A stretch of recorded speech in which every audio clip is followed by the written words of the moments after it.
Hi, I'm Nicole, and this is the CK Diary Podcast.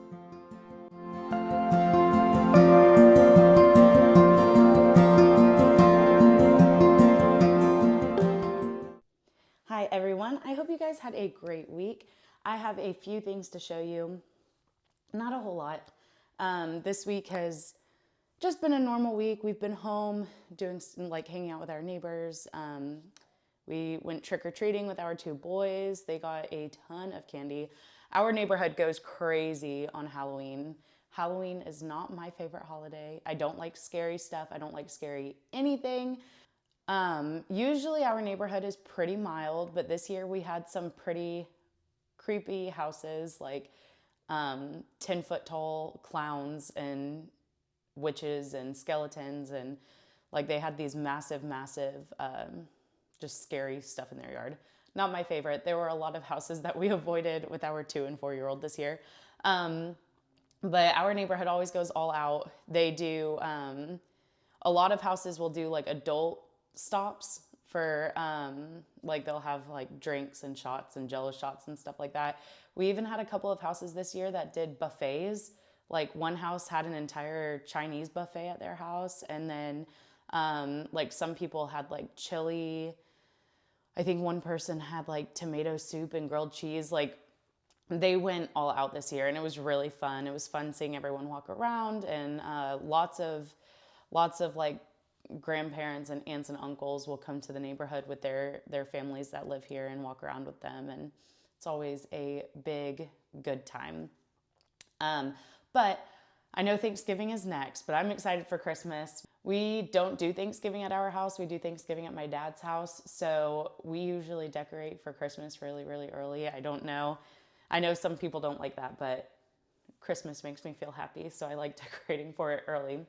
All right, I only have one finished object to show you today. I finished it late last night while we were watching a movie. This was such a fun knit. I still have to weave in the ends, so I need to make sure they're tucked in while I'm showing this to you. I feel like this is my first hat that is like, well, that's not true. My muscle burrs are the same way, but I feel like these are hats that you would buy in a store. Like I feel like they don't, maybe it's just me, but I feel like these hats don't look hand knit just because of how thick they are and like the structural integrity of the beanie. Like this is just a little baby beanie that I made, and it's so thin, like you can see through it whenever it's like stretched out, which I mean that's probably the case for store-bought beanies too. But I feel like this looks handmade. But this one, you have the double, it's like double-sided for the brim. It's folded over and double thick. And then, you've got the specific place on the brim that you're supposed to fold it up. Like, where you're supposed to fold it up. And I just feel like this, along with the muscle burr, they're patterns that almost make the hat feel store-bought. And I'm going to put a picture of my husband wearing it because he looks really good in it. And he was my model for it last night. I told him he's going to have to take some pictures in it for my Instagram later. That is the Oslo hat mohair edition. So there's like the normal Oslo hat. I think that's made with fingering weight yarn. And then I'm not 100% sure. But I did the Oslo hat mohair edition, which is a strand of merino and a strand of mohair held together. So it's between a fingering weight and a sport weight yarn. I really, really enjoyed that hat. It's by Petite Knit. I used Knitting for Olive merino, one strand of merino and one strand of Knitting for Olive. I think it's called mohair silk or silky mohair. And it is my favorite hat to date. I really enjoyed making it, and I don't know if my husband likes the fuzziness of it. I said in my last podcast that, I think I did anyway. My husband asked me how I was going to get all the fuzziness off the hat, and I had to tell him that I paid extra for the fuzziness on the hat. So he might not want the fuzzy. I might just have to do the regular version for him, but I really enjoyed that knit. There were some things that I did on that hat that I've never done before, like picking up stitches and cast on edge, which was really nice because I used that in one of my projects that I'm about to show you, and it was a much bigger project, so it was nice having that practice under my belt. And then, turning my work so that I could have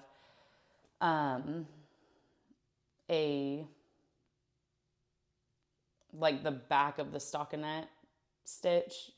Like, I don't know how to describe it, but I really enjoyed that. Some techniques I've never used before, and if you are looking for a beanie pattern, I highly recommend that one because it was a lot of fun to knit, a fun process knit, I feel like, for sure. All right, and then I have 2 whips to talk about, but I only have 1 whip to show you. I'll go ahead and do the talk about one first. So my friend asked me to do a vest for her, so I am knitting the basic vest. I don't remember who it's by, but I'll put it right here.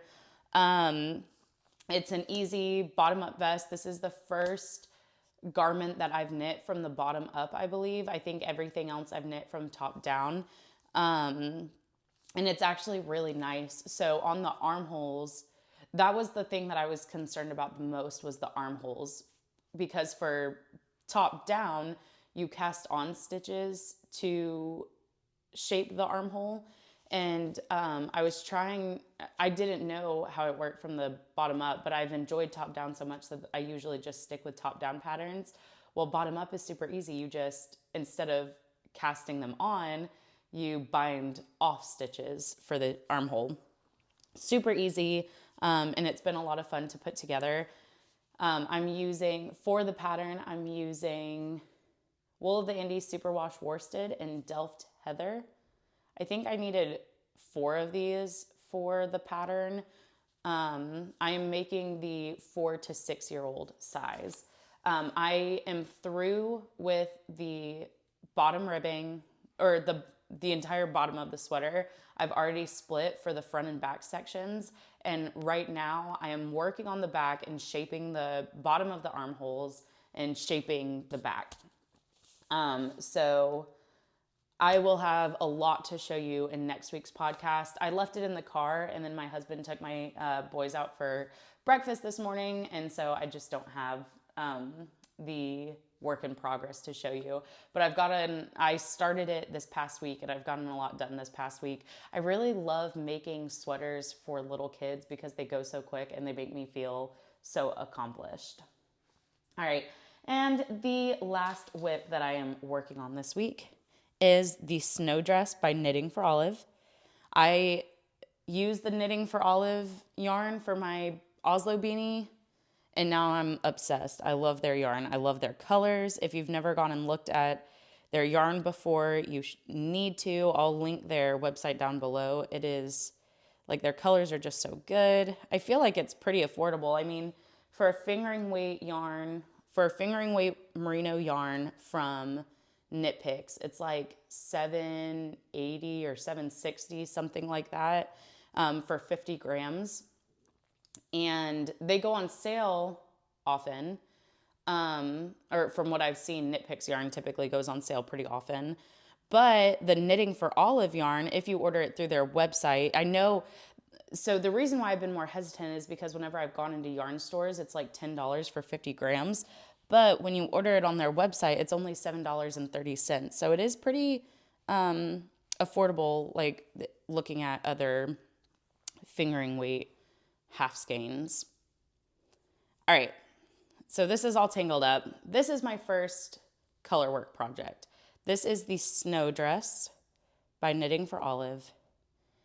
And I've never done color work before, so I decided to start with a garment, or a large garment, a dress, that is 3-stranded color work. So I don't really have a whole lot to show you. I've worked on this.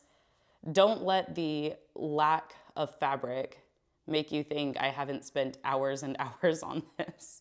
The color work is killing me. And I'm determined to get it done before Christmas because I have someone in mind that I want to give it to. But I also really just wanted to make this dress. I don't have a little girl. And I saw this dress and I just thought it was so beautiful. And so even if I don't get it in time for this Christmas for the person that I have in mind, I am sure that there will be someone that I can gift this to next year. But yeah, this is just, it's a beautiful, beautiful dress. I'll put the full, like the finished Knitting for Olives project page here. It is a really beautiful dress. It is 3-stranded color work. I am not using the colors that they suggested because they were sold out. And I knew the yarn is from Denmark, and I knew it would take a little bit of extra time to get to me in the States. So I decided to go ahead and just order different colors. I think I talked about that a little bit. I'm trying to think because I recorded a podcast at the beginning of the week, and it ended up not working out. I had some technical difficulties, so I don't remember like what I've actually posted versus like what I talked about last week, but I may have mentioned in the actual last podcast that I posted that I was going to order yarn for this, or that I was going to wait to order yarn until the other stuff was in stock. But then I decided to just go with this. And they do say on their website that the color of the yarn in the pictures may not be true to color because sometimes it's hard to capture color on pictures on the internet. But I think they did a pretty good job capturing these colors. I was a little worried about it. And even here, it's getting a little bit blown out. This one's a little bit like a sagier green than what it's showing on the camera. But this is the only color that I ordered that was in their like in their snow dress that they posted pictures of. This is the colorway Snow, and these are all the Knitting for Olive Merino. It's fingering weight. This is Snow. This is Dusty Sea Green, I believe. I forgot to write down the names, so if any of them are wrong, I'll just post it here. And then this one is Blue Whale, I believe. Really, really beautiful. The color that they use for the blue portion of their dress is their deep petroleum blue. And I'd have to go double check, but I feel like this color looks like what I thought the deep petroleum blue was going to look like. So I'm really, really happy with these colors together. I think it's going to make for a beautiful dress. I think that the contrast of these two, I was worried that the contrast wouldn't be high enough, but I think it's great. Again, it's kind of hard to see right now with the very little bit of fabric that I have done, but I mean, you can kind of see the green popping off of the blue background a little bit. But hopefully I'll have more done next week to show you. The color work's been really difficult for me to kind of get a hold of. I have to, right now, it's a chart. I've never used a color work chart before. If you're concerned or nervous about using color work charts, don't be. I've been worried about it for a long time, but my friend Meredith encouraged me to try it. She said it was easy. It's so easy. I don't know why I was so worried about it. I mean, you guys have heard me talk about it before. I just get nervous about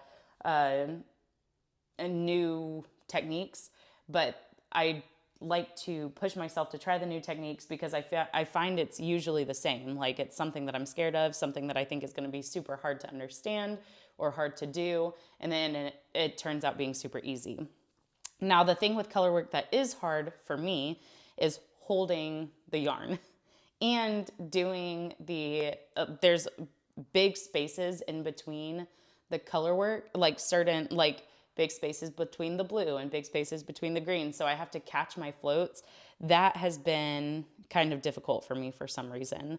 I've made a few mess ups. Let me see if I can find one of them. So like right here where I carried my yarn, I don't know. I don't think I moved the yarn back before my next stitch. So it kind of caught it in the front there. I'm not even going to go back and fix it. I think that proficient knitters will notice. I think that people that are familiar with the snow dress might notice. I don't think anyone that I gift this to, because anyone that I gift this to won't be a knitter, I don't think anyone will really notice that I gift this to, hopefully. And if they do, they probably wouldn't say anything. Little teeny tiny blue spots throughout. I don't think anyone will really notice. I am certainly not. I thought I was going to be a perfectionist knitter for sure because I tend to be very competitive with myself, but knitting has proved me wrong. I am not a perfectionist knitter. I'm definitely more of a I don't know. I don't know what I would call it, like a process end goal knitter, learn what to do better next time kind of knitter. So, anyway, that is all I had to show you today. I'm really enjoying that dress. I think I already said it's the Snow Dress by Knitting for Olive. I'll have all of the patterns that I talked about today, I'll have that linked below. I'm going to try to update my Ravelry page this weekend. I tend to not post on Ravelry for a long time and then post all of the projects that I haven't posted since last time. So usually I'll have like big dumps on Ravelry of my works in progress and my finished objects. But hopefully I'll have that updated this weekend. You guys can go check it out there too if you don't want to look in the description box.